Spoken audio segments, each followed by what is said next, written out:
This is why you should never go on a Tinder date past 3 a.m. A man was up late one night scrolling on his phone when suddenly he matched with a girl named Sarah on a dating site. She instantly messaged him and said that she was really bored and he should come to hang out at her place. Sarah sent him the address, so he called an Uber and hopped in the back seat when his driver pulled up. They chatted for some time and eventually pulled up to the house, which the driver said looked strangely familiar. He told the man to be very careful, so he paid him, got out, and began to approach the door. He messaged Sarah and told her that he was waiting outside the front door, when suddenly he saw a figure staring through the window. He then received a call from an unknown number. He picked it up, assuming it was Sarah, but it was his Uber driver. He was breathing very heavily and said, "Your payment didn't go through, I'm coming back to pick you up." He got back in and the driver told him that a deranged man was luring people into that same house and torturing them. This is why you should never spread rumors. Once there was a girl called Grace who always wore a hat to school. Even in the summer, she always had a knitted black beanie pulled down to her eyes. Soon, the rumors started around school. Some people said she must have bald patches or have another medical condition that the students didn't know about. Either way, she was constantly bullied for always wearing that hat.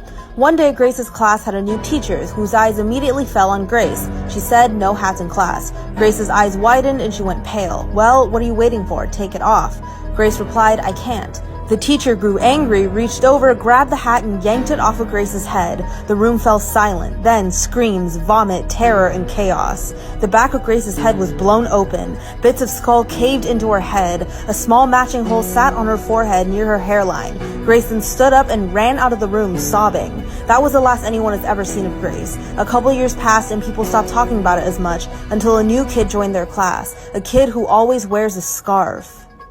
This is why you should never ignore the red flags. Once there was a boy named Xavier who lived in a small town. He always had a crush on this girl but never said anything until one day he decided to sit next to her in class. But he'd never expect the terrifying things this would lead to. To his surprise, Xavier and this girl began hanging out more and more. Eventually, they began dating. But she had a secret, something no one would expect. Soon, Xavier found a new job and needed to move. He wanted her to move with him, but she said she couldn't because of her sick grandfather who couldn't take care of himself anymore. So on the day Xavier was supposed to move, he came to her house to say goodbye. And that's when things started going wrong. She said, "Let's just go. My grandpa doesn't need me anymore." But Xavier could see from the open door the body of an old man on the floor. Terrified, Xavier drove off and never looked back. Until years later, he finally found out the truth. A few years later, Xavier came back to his hometown. But when he asked about the girl, no one seemed to remember her. That's when one of his friends mentioned, 60 years ago, a young girl from this town killed her grandfather. As Xavier left, he drove past where the girl's house used to be and saw no evidence that a house was ever there at all. This is the scariest story about the red birthmark.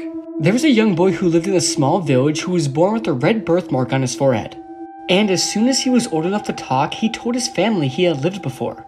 He pointed to the birthmark on his forehead and said a man murdered him with an axe. The parents then took him to the village where he claimed he lived before. The boy then said he remembered his old name, and it was the same name as the man who went missing from the village 4 years earlier. The boy then showed him the house he used to live in and knew exactly what the man looked like who killed him. And also his name. When he saw the man, he walked up to him and said, "I used to be your neighbor. We had a fight and then you killed me with an axe." The man then turned white and the boy then said, "I even know where he buried my body."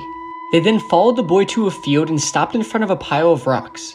They then all moved the rocks, and underneath it was a skeleton with a wound on the skull exactly where the boy's birthmark was. After that, the man broke down and confessed to the murder. What's the creepiest thing that's ever happened to you while camping? I was visiting my mum one weekend a few years ago. She desperately wanted to go camping and spend some time together, so I agreed. We went for some lovely walks and had a wonderful time. But on the evening of the last night, we noticed someone standing in the distance watching us. We couldn't see their face as it was dark and they were too far away, but we heard them cackling. The creepiest laugh I've ever heard, and creepy enough for my mum to grab the car keys and start packing up early. We left soon after, but a few days later, we got a visit from the police. I was mortified when they told us a man had been arrested after murdering a family of campers the night we left. I'm just glad we left when we did. I'm almost certain the person we saw watching us was the murderer.